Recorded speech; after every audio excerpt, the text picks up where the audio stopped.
Since morning, we have all been listening to articulation of various problems pertaining to open access. And I completely agree with Dr. Pramod Dev, who at the end of the morning session pointed out the problem is basically one of the political economy of the state. And it is political. Everybody has a point of view. MSCDCL is bringing out that they are losing about 4,500 crores because of open access. Now, the point that is often forgotten is the fact that this will happen was known when the Electricity Act 2003 was enacted. It was again pointed out by Mr. Harry Doll that the thinking on the Electricity Act 2001 commenced with a lot of interest taken by the then Energy Minister, Mr. Kumaramangalam. And then it went through an extremely wide consultation process. All states were consulted. There was a standing committee on energy. Mr. Santosh Mohan Dev was the chairman of that standing committee on energy. They traveled to each and every state. As an officer, I have personally attended at least 2 meetings of that committee, once in Mumbai and once in Hyderabad. So it can't be said that there were no wide consultations. There were extremely wide consultations. And then finally the 2003 Act was passed. So which means that was the legislative intent. And the entire key of that introducing competition, creating markets, etc. was the two master keys for that was open access and progressive reduction of cross-subsidy. Everywhere it was mentioned that a roadmap for this will be prepared by the Commission. How it should be progressive.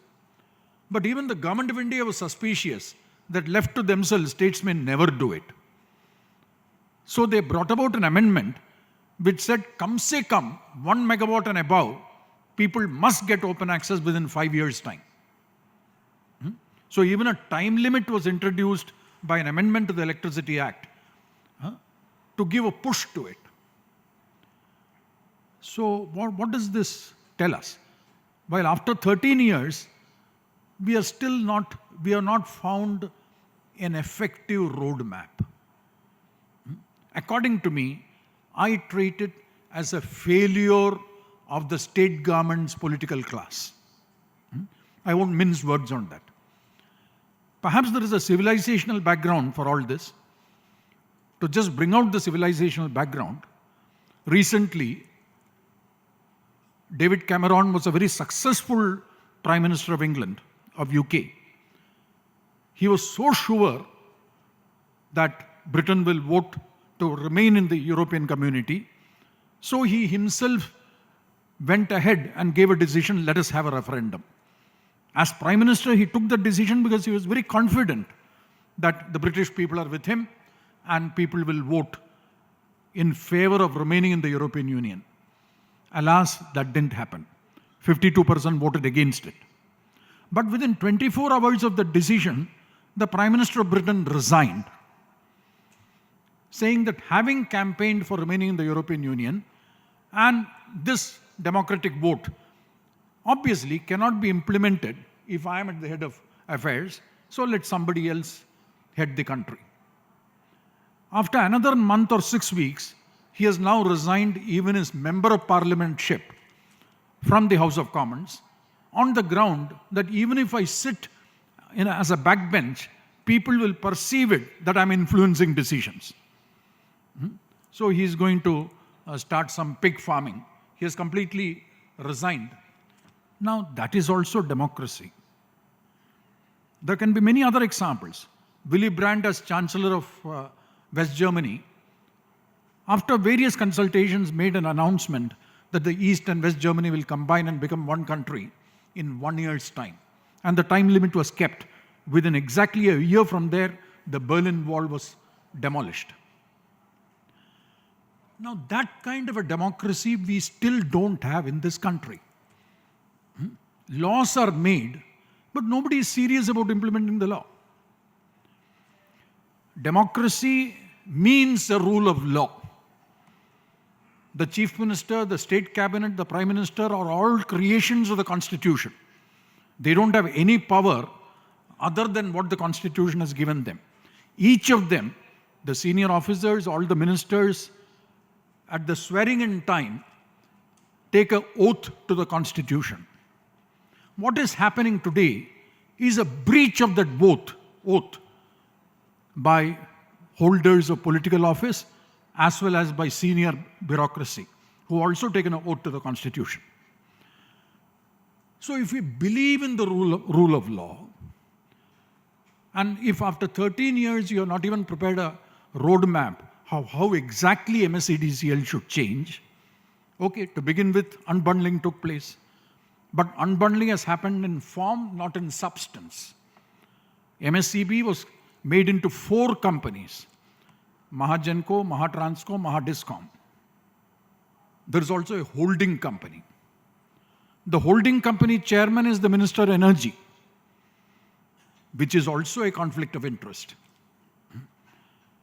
All decisions are taken by the holding company. For a little while, Government of Maharashtra had appointed some part-time chairman for all these 3 companies: Mahagenco, Mahatransco, and Mahadiscom. But when a particular energy minister found that even part-time chairman, whose only job is to attend the board meetings, otherwise he doesn't come to office every day, that once I take a decision, these people are asking questions in the board. So they were all removed. So now the MDs of these organizations report to the political leadership, and there is no difference between what was the method by which decision was taken during MSEB days and today. So a second conflict of interest comes from the fact that who provides professional advice to the government of Maharashtra on energy matters? Answer is MSEDCL. That is also a conflict of interest. The energy department of the government of Maharashtra does not have an independent think tank to provide advice. While after the introduction of private players, after the introduction of competition, after many generators coming in, the minister's real role is to treat all of them as equals. Pramod Mahajan did it quite well in the Union Ministry of Telecommunications. When as Union Minister, he was certainly in charge of MTNL and BSNL. But he understood his role, that he has to treat all of them equal. Or these roles has to be clearly identified. Now these kinds of conflicts of interest of various kinds, you want to keep tariff away from the political process. You can't do that if the minister still takes all the decisions. And on the advice of one of the players, MSEDCL. They may occasionally meet some of you when you go as a delegation and give a petition. That's not sufficient. So, what is the way of handling all this? So, according to me, many of the problems are arising because the state government is violating the oath it has taken to the Constitution of India and the rule of law. What are the methods of dealing with it? One is go to court. Go to the High Court and or Supreme Court. And go with a petition clearly pointing out that knowingly and purposely, intentionally, roadblocks are being created. People use this word, the spirit and letter of the law. Mr. Deshpande also in the morning used it a number of times. I will say that they are more utilizing the letter of the law, forgetting the spirit of the law. The spirit of the law is open access must be introduced. It was brought out that out of an ARR of perhaps about 60,000 crores, about 14 or 15,000 crores is direct subsidy and cross subsidy put together. That's almost 20% of the ARR. How are you going to deal with it? There are methods of dealing with it. For example, you can increase direct subsidy using Section 65 and taper it off. Every roadmap requires a tapering off, because open access really can't take place unless this cross-subsidy surcharge is reduced. The Electricity Duty Act 2006 has come with fresh amendments. It has changed that formula for creating cross-subsidy surcharge. But it also puts a condition, provided the cross-subsidy cannot be more than 20% of the tariff for that category. The question is, have regulatory commissions changed the cross-subsidy surcharge after coming into effect of this national tariff policy, the new national tariff policy under this new form? Of course, there are arguments. Some will say the matter is pending in the Supreme Court. It was pending during my days as chairman also, on an Andhra Pradesh matter.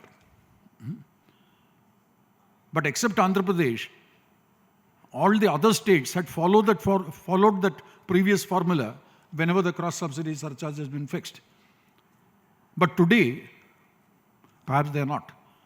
Recently, I was told, I think last week, about 10 days ago, the Tamil Nadu Electricity Consumers Association, that is the HT consumers of Tamil Nadu, have filed a petition in APTEL, because the cross-subsidy surcharge in Tamil Nadu is about 3 rupees 60 paise, one of the highest. While if they follow this 20% bracket, it will come down to about 1 rupee 10 paise. So I was told that a petition has been filed. So in a democracy, rights had to be protected. And nobody can forget the fact that the law is more important than individuals, however powerful positions they may occupy. But then the point is, nobody is willing to take them on. Consumers are not willing to take them on. Industry is not willing to take them on. For the reason which is often mentioned by, we have to keep good relationship. We can't fight everybody, only we suffer. Well, if that is so, we will continue with this so-called, what I will call as 2 steps forward, half step, 3 steps backward. Because nobody can deny changes have taken place. After all, the total power capacity has gone up from about 1,000 megawatts to now about 3.3, 3 lakh, over 3 lakh megawatts capacity. More generators have come in. So what to use is RTI, the writ jurisdiction of the High Court and Supreme Court, and it will have some effect. If strictures are passed by the High Court, please remember, in a state like Maharashtra, even chairman of MERCs have often been appointed only after intervention of court. The government of Maharashtra has kept chairman MERC vacant now for almost a year. The previous chairman handed over her charge in November 2015. In another 20 days, it will be November 2016. And 1 year, the chairman's post has not been filled. But at least a needle of suspicion comes. Is that sending a message? A carrot for potential chairman and a stick for incumbent members. These are games the political government plays. But this time, no consumer organization has also gone to the High Court. Why you are not appointing a chairman? Under the law, you will have to take action 4 months before the demission of office of the existing chairman. So there is a certain kind of collusionary behavior. And what is compromised is the rule of law and the oath that you have taken on the Constitution. Now, Mr. Pense pointed out this RPO obligation. One of the points he made was that people are, 40, 50 people have been given notices, open access consumers. Please show proof that you have complied with RPO obligation. That is the duty of MEDA, MEDA works as a technical advisor to MERC to keep track of it and then put up reviews to MERC. When I heard that, what came to my mind was, I am an ex-IAS officer. When I joined my first job as assistant collector, even then, even much later as collector also, we used to do some illegal things, which at that time I didn't even realize was illegal. Like the government used to give us targets for small saving collection. Government used to give us targets for number of family planning cases, vasectomies, tubectomies, etc. A number of such targets. And our performance used to be reviewed by the divisional commissioner and the state government. So what all of us were doing as revenue officers, anybody who comes, let us say, for renewal of revolver license, first 5 lakh small savings kharido, somehow or the other use your influence and get me 5 vasectomy cases. Fir aapka license renew hoga. There is obviously no connection between the two. Small saving collection and renewal of gun licenses or revolver licenses with vasectomy or small saving targets. But we are all doing it. Something similar is happening now. Instructions at high level given to all officers by open access, thoda difficult to karo. Make it as difficult as you can so that we don't lose consumer. And for achieving that, you're free to use any method, small savings, vasectomy, kuch bhi karo. That is. But the point I'm pointing is, I must confess, as assistant collector and even as collector, with 8 or 9 years of service, I never thought that what I'm doing is illegal. Much later as I grew up, I realized that this absolute misgovernance. Now I realize it. But when I was doing all that, I didn't realize it. Now that is a governance problem of the country. The target orientation. And whatever is the target, you use any method, fair, foul, and take sufficient care that you don't get ripped in a court. Chief ministers in Maharashtra in the housing department for a long time used to have what is called a quota. There was this law called the Urban Land Ceiling Act. Builders who come with proposals and some of those tenements will be taken by government and allotted also by government. So it often used to be called as a CM's quota. I was housing secretary, and that was the time when Anna Hazare had taken up these issues in a big way before the High Court. The Chief Minister is abusing his authority, and they had given under this 2% Chief Minister's quota houses to very, very prominent persons. I won't like to mention their names, because I may get lynched if I mention their names. I know many of them. But I devised a procedure, because then rules were made. Something for freedom fighters, something for families of people who lost their life in the forward areas or in the attacking terrorists, sportsmen. So some 10 categories were there. But I can tell you, the way that I used to tell the Chief Minister, sir, if you don't follow this, you will not be able to defend yourself when Anna Hazare goes to the High Court. There is already a petition there. Then the Chief Minister used to give me a number of 10-15 slips. I won't mention name. Ye yanche adi ahet, ye yanche adi ahet, ye yanche adi ahet. Then I used to sit and see how best. Then go back to the Chief Minister and said, Sahib, yanche adi made 10 nawa ahet. Don ami accommodate kar sakto. Kripa karun tyana, again contact him and say I can accommodate only 2. Whichever 2 you decided is fine.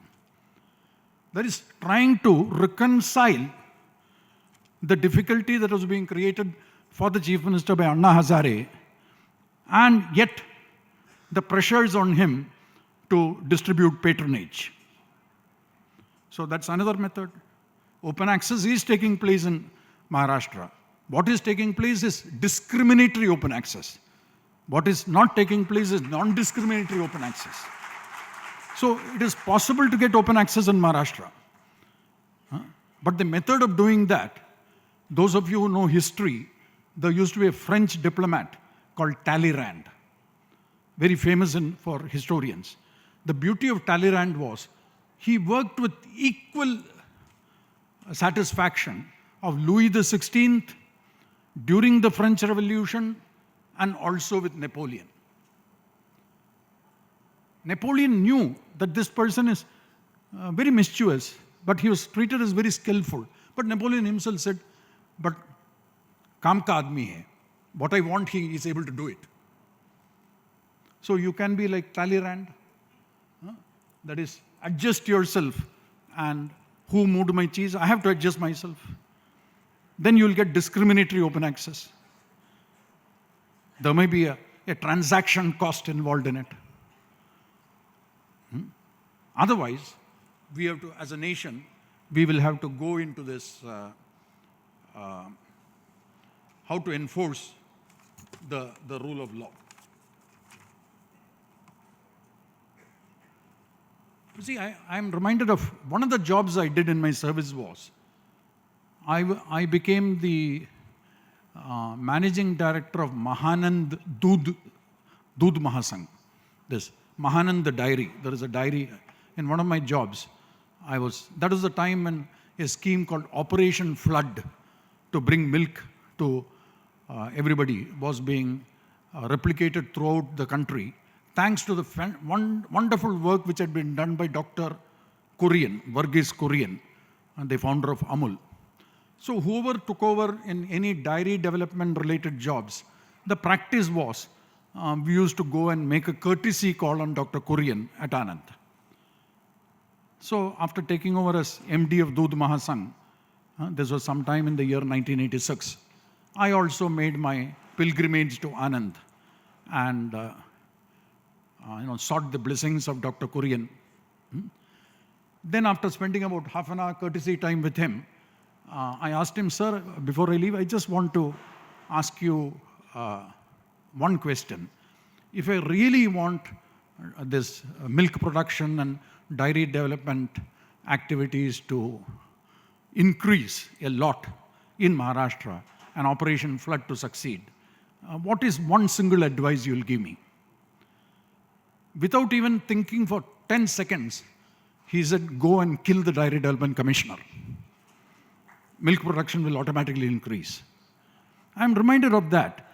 In a monopoly situation, if competition is to be introduced, Kurian would have told me, kill MSCDCL. Then everything will improve. Thank you very much.